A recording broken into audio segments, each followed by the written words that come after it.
I've lived on this street for almost 40 years. I've seen people come and go, marriages fall apart, children grow up and move away. But nothing, ever prepared me for what I saw in that house next door. First, they were perfect. The couple, Daniel and Claire, newly married, polite, always smiling. You know the type, holding hands even while taking out the trash. They moved in last spring, right after that big storm knocked down the maple tree in front of my window. I remember thinking, finally, someone decent moves in. For months, they were the picture of harmony. Every morning at 7, Daniel would wave from the driveway, coffee in hand, heading to work. Claire would garden, always humming. I used to sit by the window with my tea just watching them. They reminded me of what my husband and I used to be before he passed. But then small things started to change. It began with sounds. Low, muffled noises coming from their basement late at night. First, I thought maybe it was a washing machine, but it didn't sound mechanical, it sounded human. Short bursts, sometimes like crying, sometimes like someone trying not to scream. I didn't say anything. I told myself I was being paranoid.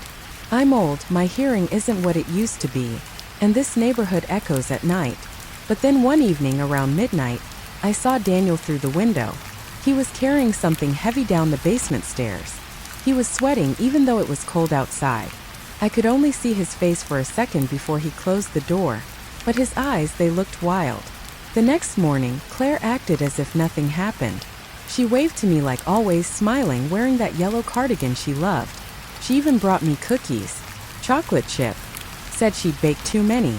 I wanted to ask her, "Are you all right?" But I didn't. Something about her smile felt wrong. 2 days later, I noticed the smell. It was faint at first, like damp wood, but then it got stronger, sour, mixed with bleach. It came from their basement window, the one facing my kitchen. I asked Daniel about it when I saw him outside. He laughed it off, said he'd spilled something while painting. But that smell wasn't paint. I've smelled paint all my life. This was something else. I told myself not to get involved. I'm an old woman. People mind their own business nowadays.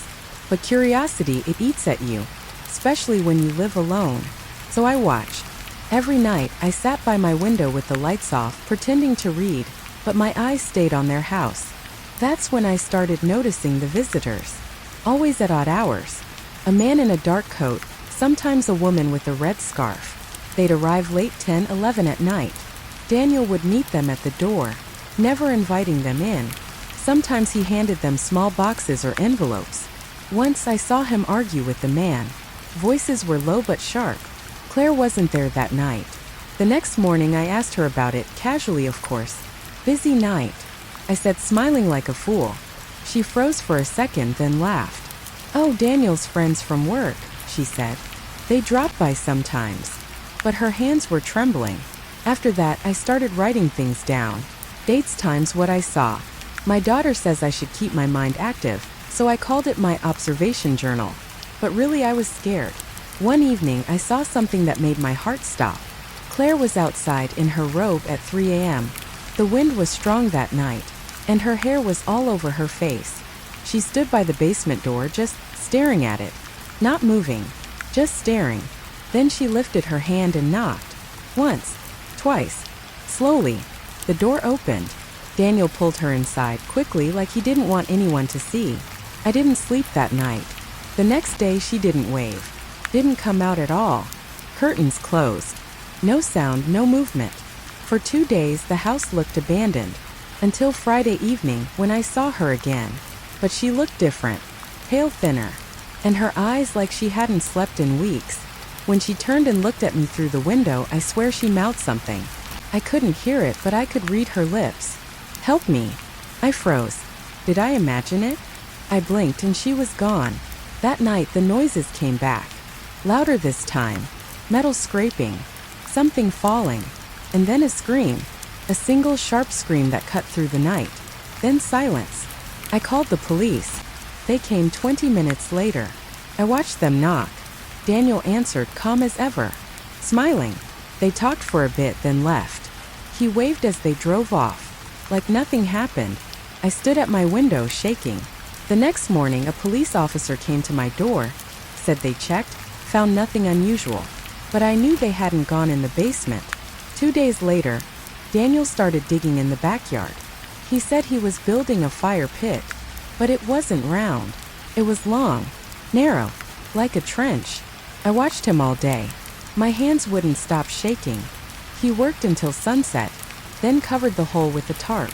I wanted to scream to call the police again, but what would I say? My neighbors digging a suspicious hole? They'd laugh. They already thought I was crazy. That night, Claire came outside again. She stood over the tarp for a long time. Then she looked up right at me. Our eyes met, and for a second she smiled. But it wasn't her usual smile. It was empty. The next morning, the hole was gone. Perfectly leveled, grass replaced. Like nothing ever happened. After that, things got worse. I started hearing whispering.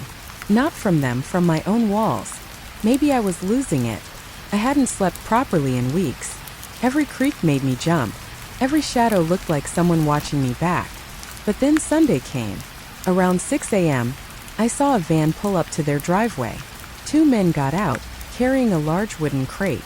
They looked nervous. Daniel came out to meet them, paid them cash, and helped carry the crate inside. Straight to the basement.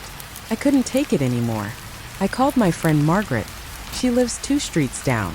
Told her everything. She laughed at first, thought I was making it up. But when I described the smell, the visitors, the digging, she went quiet. Said she'd drive over the next morning.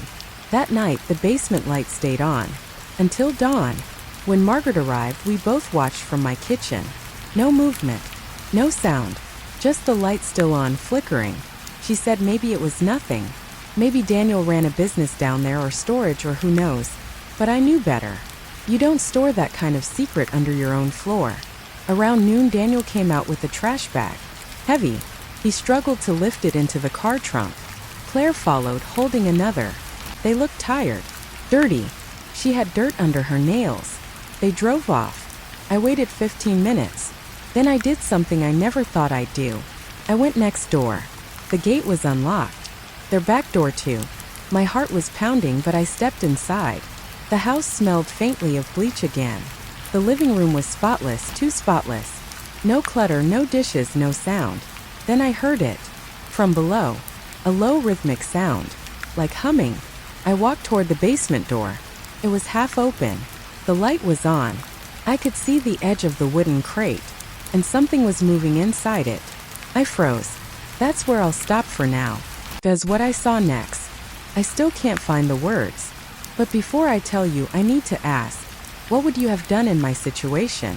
Would you have gone down those stairs? Would you have looked inside that box? Because I did. And I'm still not sure if I did the right thing. I don't even remember taking the first step down those stairs. My hands were trembling, gripping the railing so tight it creaked. The air grew colder with every step. The smell was stronger now, metallic, sharp, mixed with that same sour bleach. And the sound, that faint humming. It wasn't coming from a machine. It was human. When I reached the bottom, I froze. The basement was dimly lit by a single bulb swinging from the ceiling. Shadows moved across the walls like slow waves. The crate stood in the center, large and rectangular, nailed shut but shaking. Slightly, like something breathing inside. For a moment I couldn't move. My mind screamed run, but my legs didn't listen. I took one step forward. The humming grew louder. It was a woman's voice. Soft. Fragile.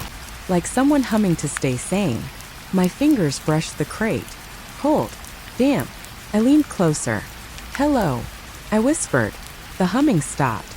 Then 3 knocks. From inside. I jumped back, covering my mouth to stop a scream. My heart was pounding so hard I could hear it echo in my ears.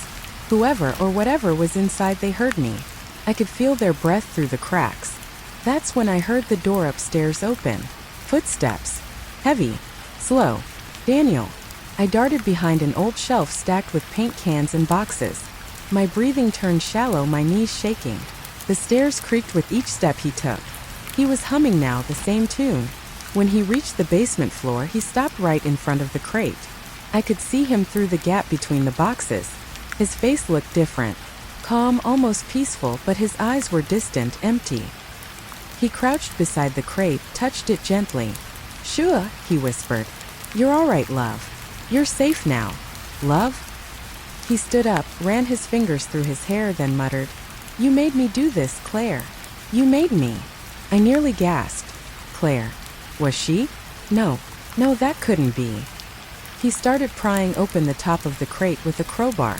My hands flew to my mouth again. The sound of cracking would echoed through the basement. I peered through the shelf just enough to see inside. Hair. Blonde. A hand. Pale. I almost screamed. Then he spoke again, voice trembling. "You wouldn't stop screaming. You wouldn't stop lying."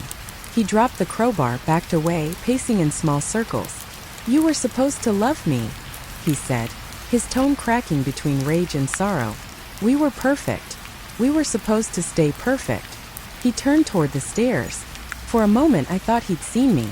I pressed myself against the wall, heart pounding in my throat, but he didn't. He just stood there, breathing heavily, before climbing back up and slamming the door behind him. Silence. I waited minutes, maybe hours, I don't know. My body felt frozen. When I finally moved, my knees almost gave out. I crawled toward the crate. The woman inside wasn't moving anymore. I whispered again, "Claire." No answer. That's when I noticed something. A faint sound behind me. A second crate. Smaller. Against the far wall. I hadn't seen it before, hidden under a tarp. And it was moving too. I pulled the tarp aside and my blood ran cold. Inside was a child's backpack. A small pink shoe. And a folded drawing, stick figures. A man, a woman, and a girl with pigtails. The words under it read, "Mommy, Daddy, and me." The humming started again. But it wasn't coming from the crate this time. It was from the pipes above. Faint. Repeating. Like a lullaby echoing through the metal. I couldn't breathe. I stumbled backward, tripped on something, hit the shelf, and a can of paint fell, crashing loudly. Footsteps again. Fast. Furious. The basement door burst open. Daniel's voice thundered down the stairs. "Who's there?" I didn't think. I ran. Up the stairs, my hand slipping on the railing. He shouted something, my name maybe, but I didn't stop. I bolted out the back door, across the yard, through the gate, into my house, and locked every door and window. For hours I sat on the floor with the phone in my hand, shaking. I called the police again, told them everything. They came within 20 minutes. This time they went inside. But when they came out, their faces said it all. Nothing. No crate. No smell. No trace of blood. The basement was spotless, like no one had ever been there. I begged them to check again. They didn't. One of the officers, a young man, told me gently that maybe I'd dreamed it, that I was confused. He said Daniel and Claire had left for a short trip that morning. He even showed me a message they'd supposedly sent to a neighbor group chat, saying they'd gone to visit family upstate. But I knew what I saw. That night I didn't sleep. Every sound made me flinch. I started questioning myself. Could I have imagined it? Was I losing my mind? Then around 2 a.m. my phone buzzed. A text message. Unknown number. It was a photo. Blurry. Taken from outside my house. Through the window. I could see myself sitting in my chair, looking out. The message said, "You shouldn't have looked." I dropped the phone. My chest went cold. I ran to the window, nothing but darkness. But I could feel someone watching. I called the police again, but by the time they arrived, the message was gone. Deleted. No trace. They searched my phone, nothing. The next morning, the smell was back. I went outside, trembling. It came from under the fence line, from their yard. That same sour chemical stench. I wanted to go look, but I couldn't move. Later that day, a moving truck arrived. 2 men started loading boxes into it. Daniel and Claire weren't there. Just the movers. I asked where they were. One of the men shrugged, said a friend hired them to empty the place. When they carried out the last box, one of them dropped it. Something rolled out and hit the sidewalk. A ring. Gold. Small. With a tiny diamond. Inside the band, engraved words, "Forever DNC." I picked it up before he noticed. Slipped it into my pocket. That night I couldn't stop staring at it, turning it in my fingers, wondering. Then the news came on. A car accident upstate. A black sedan. 2 passengers dead on impact. Daniel and Claire Turner. The photo on the screen made my blood run cold.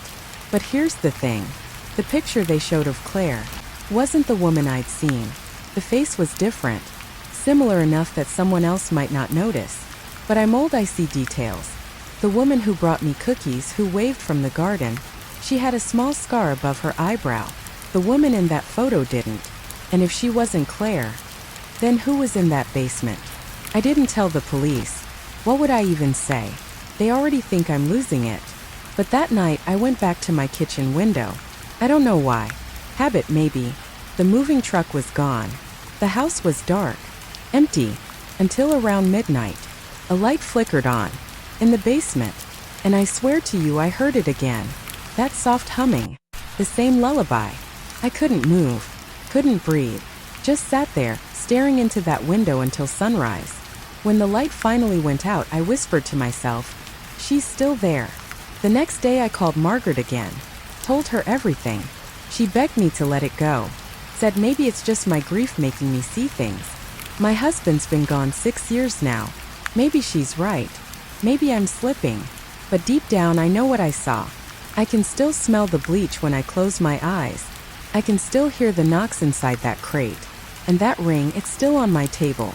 Sometimes when the wind blows through the cracks of my old house, I swear I can hear humming through the walls again. Soft. Almost comforting. Almost. But the other night something new happened.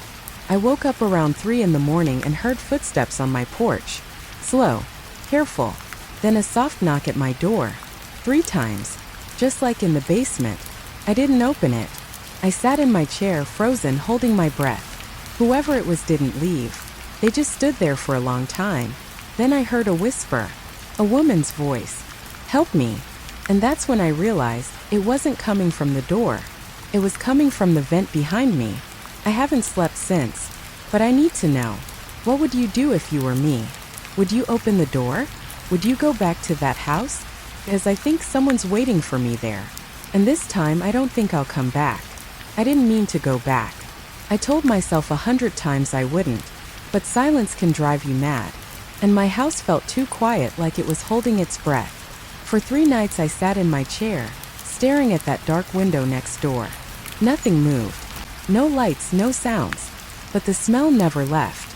Every morning when the sun came up, I'd catch that faint trace of bleach drifting across the yard. I tried to convince myself it was in my head. I cleaned my floors until my hands bled, hoping the smell was mine, not theirs. But it was stronger outside. Always stronger near the fence. On the 4th night I saw her. A figure standing in their kitchen.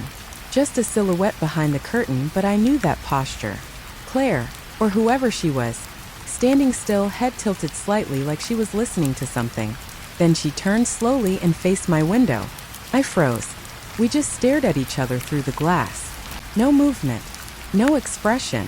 Then the lights went out. I barely slept that night. The next morning I went to the hardware store, bought a flashlight and a small crowbar. The clerk made a joke about buried treasure. I smiled, but my stomach was twisting. By the time I got home, the air felt heavier. Clouds rolling in, the kind that press down on you. I waited until dusk. When the streetlights flickered on, I put on my coat, slipped the crowbar into my pocket, and stepped outside. The yard was still damp from last night's rain. The grass muffled my steps. Their back gate hung open again, like it was waiting for me. Inside, the house was silent.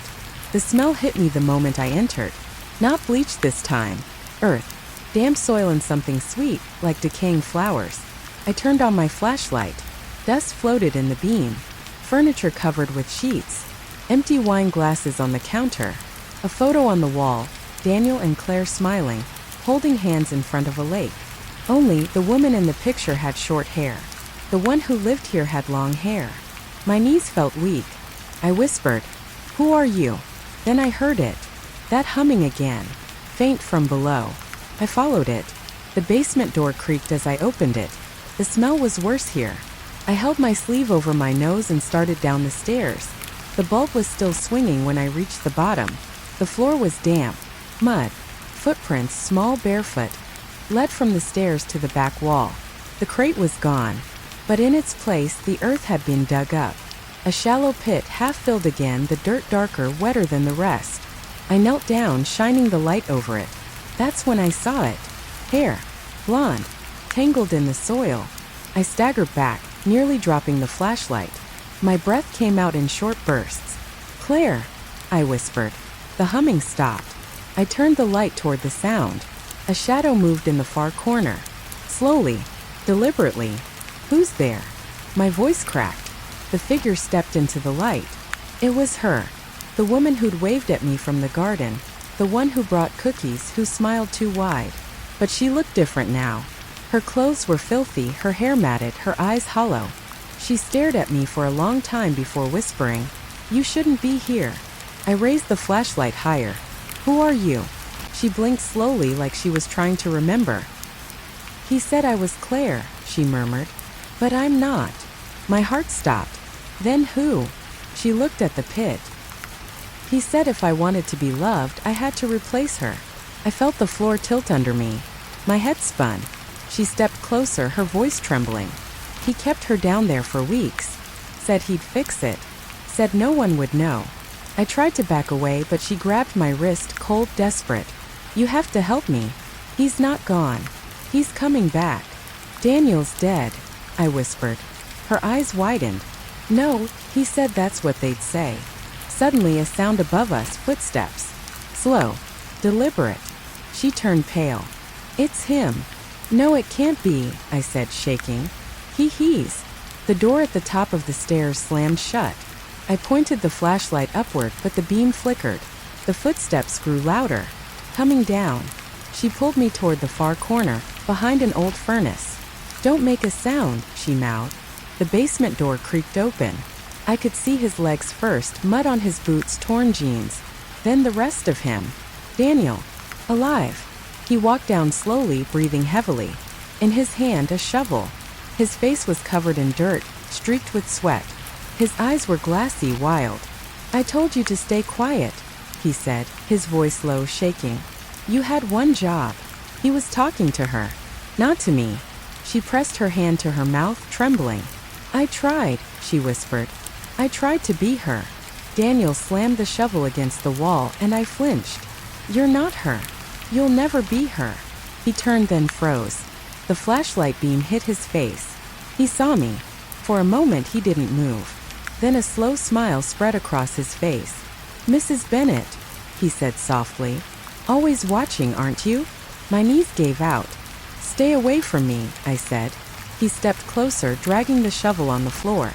"You shouldn't have come here." She suddenly lunged at him, screaming. They fell to the ground, struggling. I could hear the shovel hitting the concrete.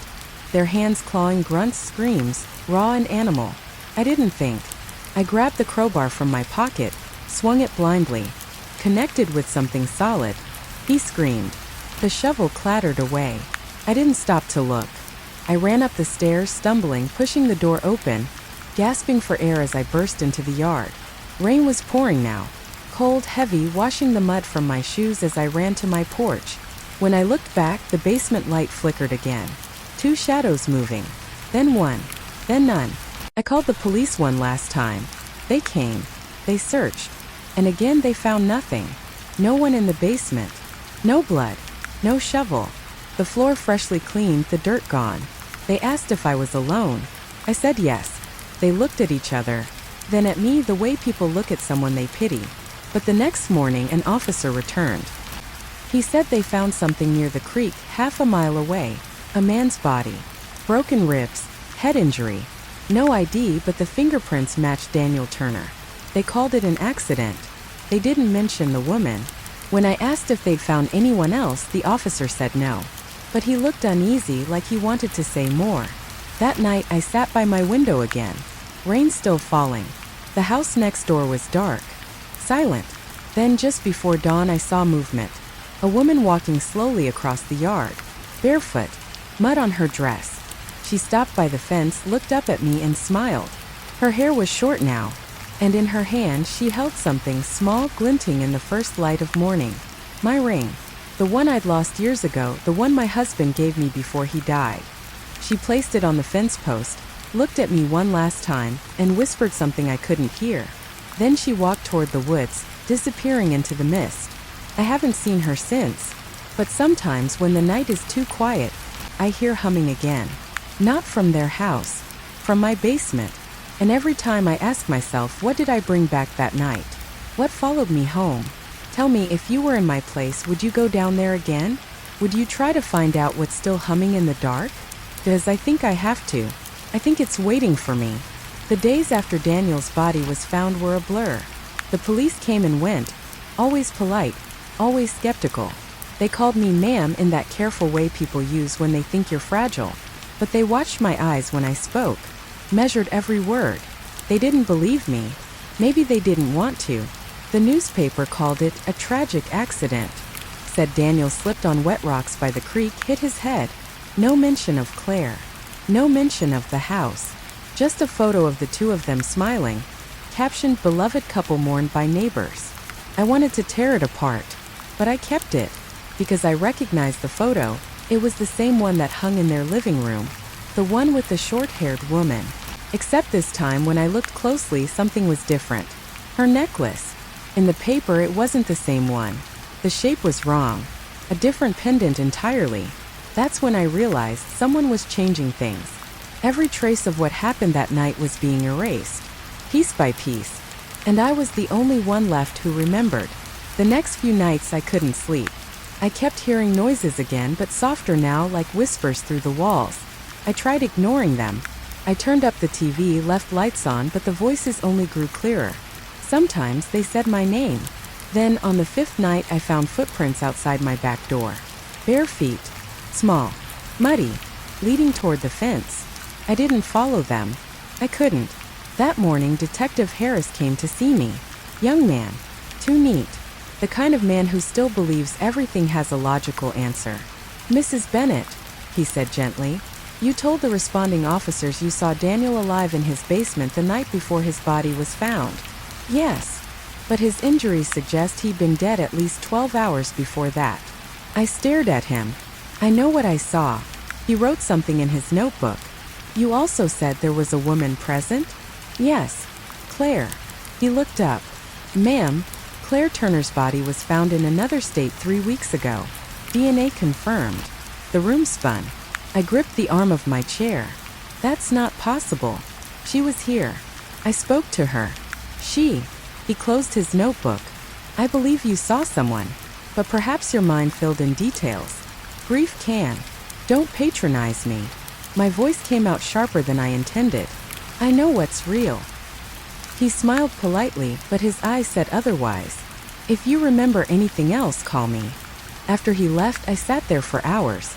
I didn't move, just stared at the empty teacup on my table, watching the steam fade. That night, the humming came back. This time from inside my house. It was faint at first, drifting from the basement vent. Then louder. The same melody. The same rhythm. I picked up the flashlight again. My hands were shaking, but I forced myself to go down. The basement door groaned open. The light bulb flickered like a heartbeat. First, nothing. Just boxes, dust, my husband's old tools. Then I saw it. Mud. A thin line of it trailing across the floor toward the wall. And in the corner something small. Wrapped in fabric. I knelt down, unwrapped it carefully. My breath caught. It was the drawing. The same child's drawing from Daniel's basement. Mommy, Daddy, and me. Only now there was a fourth figure added in black crayon. A woman standing next to them. Gray hair. A cane. Me. I dropped it. My chest felt tight. My hands went cold. Then the basement light flickered again and went out. Darkness swallowed me whole. I froze, barely breathing. Then I heard it. Footsteps above me. Slow. Deliberate. Crossing my living room. Someone was in my house. I turned off the flashlight and pressed myself against the wall. My heart was pounding so loud I thought they'd hear it. The steps stopped right above me. Silence. Then 3 knocks. On the floor. Directly above my head. Knock. Knock. Knock. I couldn't scream. Couldn't move. The footsteps started again, moving toward the door. Then silence. I waited. Minutes, maybe longer. Finally, I crawled up the stairs, each creak of the wood sounding like thunder. The living room was empty. Door still locked. Curtains drawn.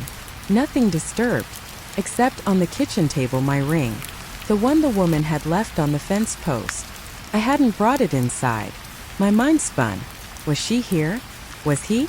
I called Detective Harris again. Told him someone was in my house. He came within the hour, searched every room, even the basement. Nothing. No footprints, no mud. Just the drawing on the floor. He studied it. Did you draw this? My throat went dry. No. He looked at me for a long time, then said softly, Do you live alone, Mrs. Bennett? Yes. Are you sure? I didn't answer. After he left, I found myself standing at the window again, staring at the empty house next door. The police tape was gone. The yard was quiet. But as the sun went down, I saw movement again. A light in the basement. I told myself it wasn't real. A reflection, maybe. A car passing. Anything. But then I saw her clear as day. The woman. Short hair. Standing at the window, holding something. The drawing. She pressed it against the glass, then turned it around. On the back, written in shaky letters, He's not dead. I stumbled backward, knocking over my chair. When I looked again, she was gone. That night, I didn't turn off the lights. I sat awake, clutching the crowbar in my lap, waiting for the humming to start again. It didn't. But around 3 a.m., the phone rang. Picked it up. Static. Then a voice. A man's voice. Mrs. Bennett, it whispered. You saw too much. I froze. Who is this? Silence. Then laughter. Low, raspy, familiar. Daniel. I dropped the phone. It hit the floor, still buzzing with static. When I finally picked it up again, the line was dead. I checked the call log. No number. No record. I don't know if I slept after that. Maybe I passed out from exhaustion. When I woke, the morning light looked wrong, gray flat, like the world had stopped breathing. Outside, police cars were parked again by the fence. 2 officers were talking quietly. I went out to ask what was happening. They said someone found something by the creek again. A grave. Shallow. 2 sets of remains this time. 1 male. 1 female. But not Daniel and Claire. Different people entirely. They didn't release the names. I asked Detective Harris later. He said, You wouldn't want to know. But he was wrong. I needed to know, because that meant someone else had been living there, pretending to be them. And now they were gone. That night I looked out the window again, rain tapping against the glass. My reflection stared back, pale, hollow-eyed, barely human. And then behind me in the reflection I saw her, standing in my hallway, smiling. I turned around, nothing. But the humming started again. Soft, gentle, coming from under the floorboards this time. I followed it to the basement door. It was open. And at the top of the stairs lay another drawing. This time there were 5 figures. The new one had a shovel. I'm starting to think I was never supposed to see any of it. That I wasn't watching them. They were watching me. And now they're not next door anymore. They're here. So tell me, if you heard that humming coming from your own basement, would you go see who's down there? Because I think they're calling my name. And if I don't go soon, they'll come up instead. I told myself I wouldn't go down there. I swore I wouldn't, but when the humming started again the next night, soft and deliberate, like someone breathing through the walls, it was impossible to ignore. I tried turning on the TV, the radio, even the vacuum, anything to drown it out, but the sound cut through everything. It was under my skin. The same tune, the same slow, low hum I'd heard through the Turner's basement window, only now it was answering me. I don't know how long I stood in front of that basement door. My hand hovered over the handle. My heart was beating so hard I could hear it in my throat. I whispered to myself, Don't go down. Just call the police. But I didn't, because something inside me whispered back, If you call them, they'll think you're crazy. So I opened the door. The air was colder than before, sharp and damp. The light bulb flickered once, then steadied. The humming stopped. I stood still, flashlight trembling in my hand. Then I heard it, soft tapping from below. Metal against stone, like someone digging. Each tap echoed up the stairs. Who's there? I said. My voice didn't sound like mine. No answer. I took 1 step down, then another. The smell hit me, wet earth and something sour. Something old. The tapping stopped. I shone the flashlight around. The floor looked the same at first, boxes, shelves, dust. But then I noticed the far wall. The brickwork looked different, fresher, and there was a hole. A small one, like someone had started to dig but stopped halfway. Beside it lay a shovel. and footprints. Bare feet. Small ones. The same shape as the ones outside my door. I crouched near the hole. The dirt was soft, disturbed recently. I brushed away a bit and found cloth. White. Torn. I froze. Pulled back the flashlight. My throat was closing. Then I heard the whisper. Right behind me. Mrs. Bennet. I spun around. Nothing. Just the creak of the house. The flashlight flickered again. And for 1 second, just one, I saw a face in the corner. Pale. Smiling. Watching me. Then it was gone. I ran up the stairs, slammed the door, locked it twice, and leaned against it until my knees gave out. The humming didn't follow me. The house was silent again. I stayed there until dawn. When the sun came up, I told myself it was a hallucination. Exhaustion. Stress. I even tried to laugh about it. I made coffee, opened the curtains. The world looked normal again. Until I saw the window next door. The curtain was open. And there on the sill sat another drawing. This one wasn't childish. The lines were darker, frantic. A figure standing at a window. Watching. I scratched out. I shut the curtain and backed away. I decided I had to leave. Sell the house. Move to my sister's. Anywhere but here.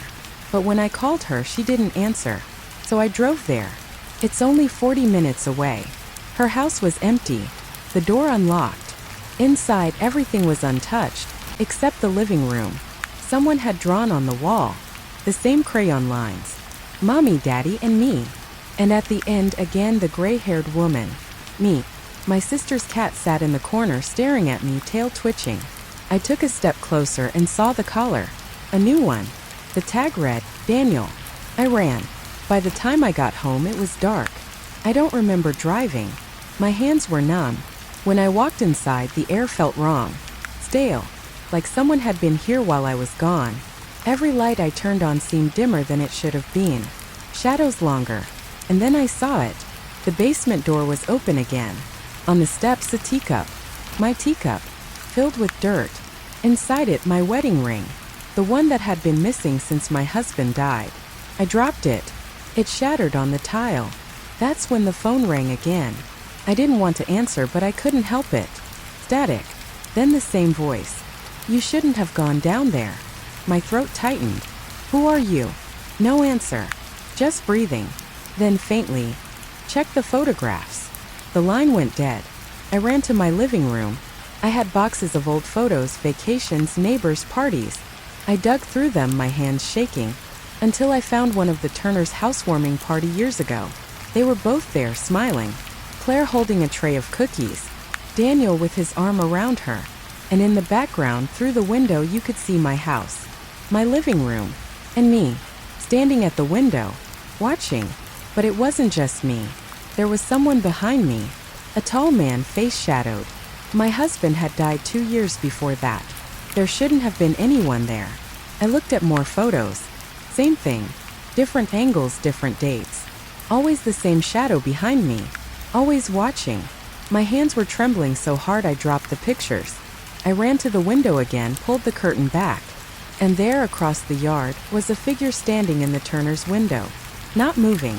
Not blinking. Just standing there. Watching me. I grabbed the phone and called Harris again. This time he didn't argue. He said he was on his way. While I waited, I watched the figure. It didn't move. Didn't fade. Then lightning flashed and it was gone. When Harris arrived, the house next door was empty again. He searched both properties, every room, every inch of the basement. Nothing. But when he came back up, he looked pale. He showed me something wrapped in plastic. A photo. Old, water damaged. It was of a young couple standing in front of my house. Smiling. Daniel and Claire. But the date on the back was from 1989. I wasn't even living here then. Neither were they. Harris said quietly, "Do you know who owned your house before you moved in?"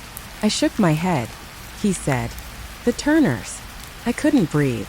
He told me the husband had murdered his wife in that basement, buried her behind the wall. The case was never solved completely. He disappeared before the police found her body. When I asked what happened to their child, Harris hesitated. Never found. I didn't know what to say. My house, their house. The basement, the drawings, the humming, it all connected. I told Harris about the photos, the phone calls, the footprints. He promised to send someone to stay overnight, but they never came. That night I didn't sleep. At 2 a.m. I heard the humming again. Only this time it was coming from both basements, echoing back and forth. And over it, children's laughter. I went to the window. The light in their basement was on again. And on the glass, written in condensation, "Let us in." I backed away. My breath fogged the window behind me. And then on my side, words appeared too. "You already did." The power went out. Darkness. And in the dark, I heard footsteps coming up from below. Slow. Careful. Familiar. I locked myself in my bedroom. Sat in the corner clutching the phone. But the line was dead again. Then the doorknob started turning. Back and forth. I whispered, "Please stop." The humming stopped. And then silence. For a long time, nothing. Then a soft knock on the door. And a voice. Not Daniel's. Not Claire's. A child. "Mrs. Bennett," it whispered. "You forgot something." I couldn't answer. The door creaked open.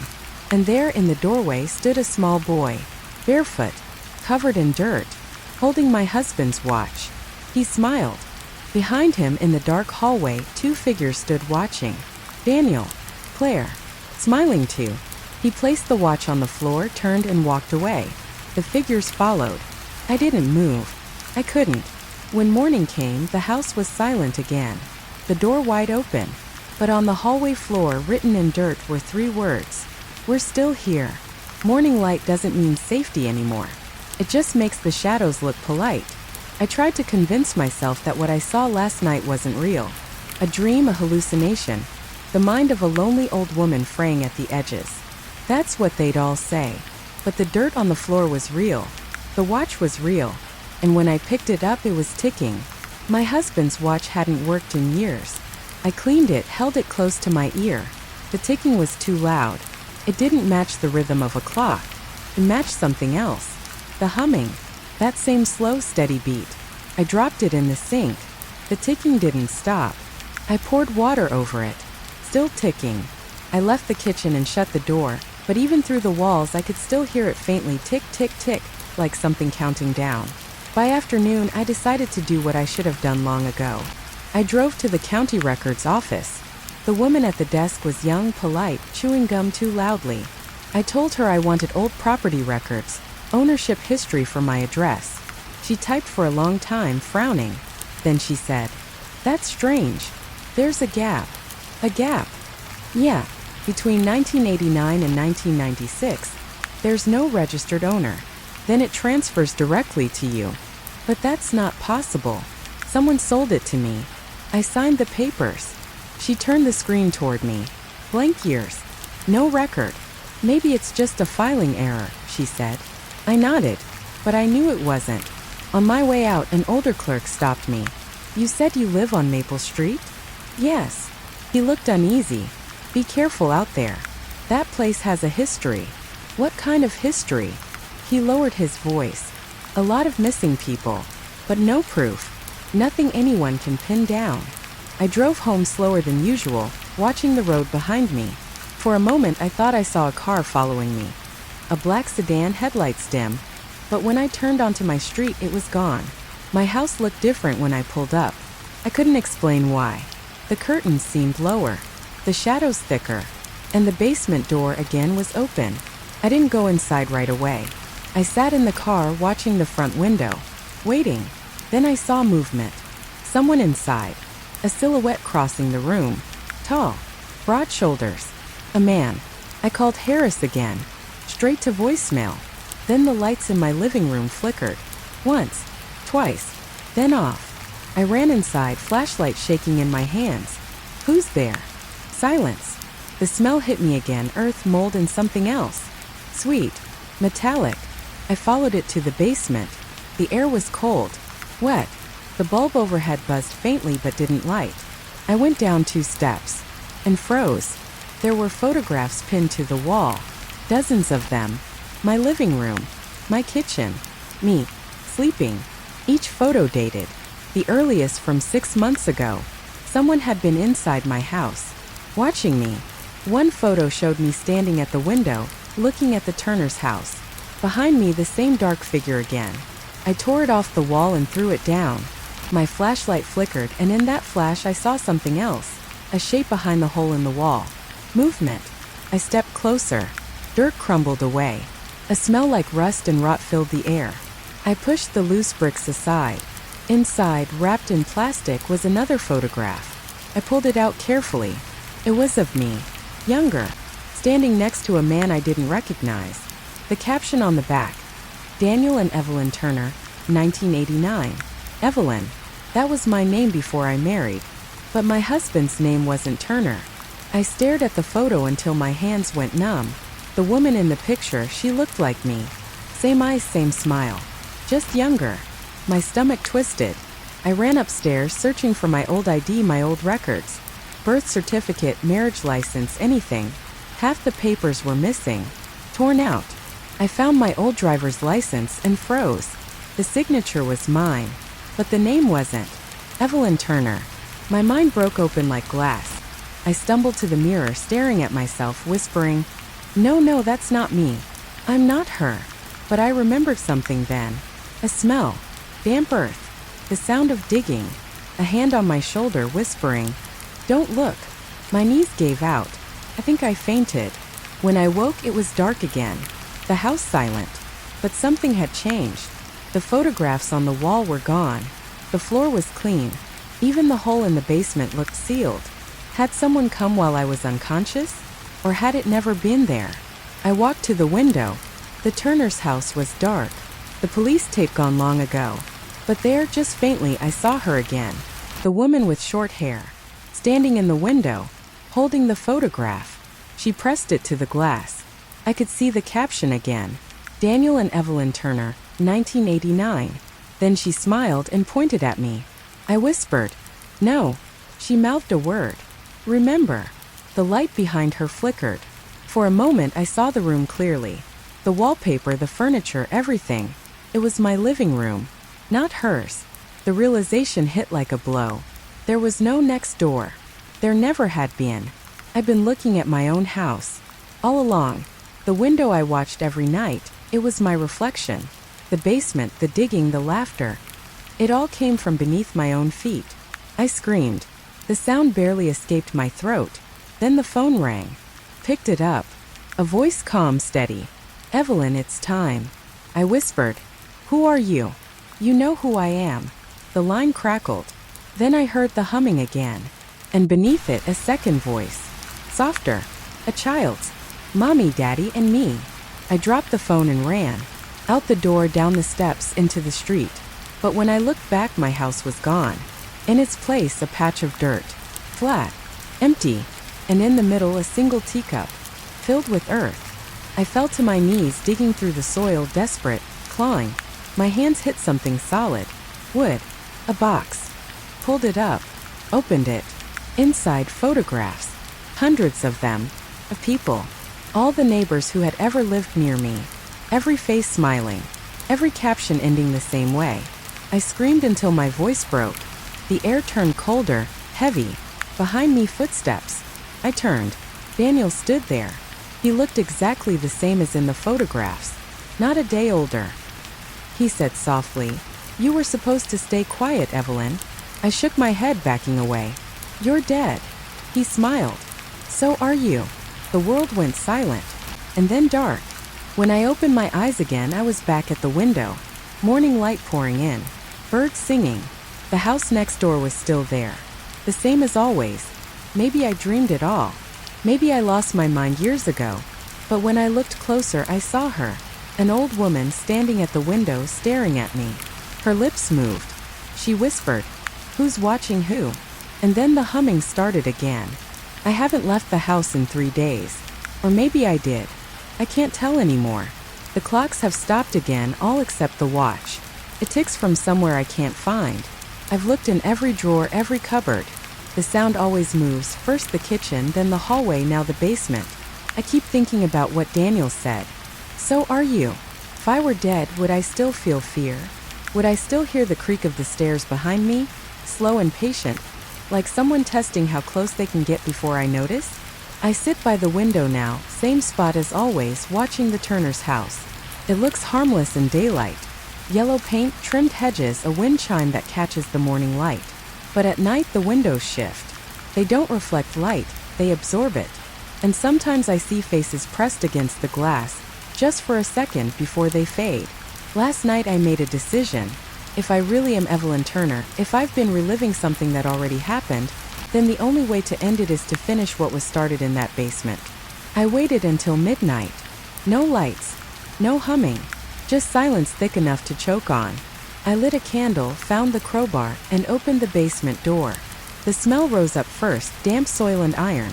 My candle flickered, the flame bending toward the dark like it wanted to run away. Each step down felt like walking into my own heartbeat. I reached the bottom and turned the light on. The wall, the one that had been sealed, was open again. Fresh earth piled around it. Inside something glimmered. A mirror. Small, cracked, half-buried. I brushed the dirt away and picked it up. My reflection looked wrong. The face wasn't mine, it was hers. The woman with short hair, the one I'd been watching all this time. She smiled when I didn't. And then she spoke, though her lips barely moved. "You built this, remember?" The air went still. I could hear faint crying now behind the wall. A child. Soft, rhythmic, like someone trying not to be heard. My hands trembled. "Where are you?" The crying stopped. Then a whisper from inside the wall. "Behind you." I turned and there they were. Daniel, Claire, the boy, all standing in the doorway, all smiling the way people smile in photographs. Daniel said, "It's time to come home." I backed against the wall, gripping the crowbar. "Stay away." Claire tilted her head. "You kept us waiting." Her voice wasn't angry. It was almost kind. That made it worse. The candle went out. I swung the crowbar blindly, heard it hit something, wood, not flesh. The sound echoed like a gunshot. Then silence. When the light flickered back on, they were gone. But the mirror in my hand was cracked deeper. A fresh line across my face. Behind the crack, faintly, I could see something moving. A shadow that didn't belong to me. It reached out from the reflection, touched the glass. And the surface rippled like water. I dropped it. It didn't break. It landed face up, showing me standing there, staring down. Except in the reflection, I was smiling again. The humming began once more, slow, steady. But this time it came from inside me. Every heartbeat hummed that tune. I screamed.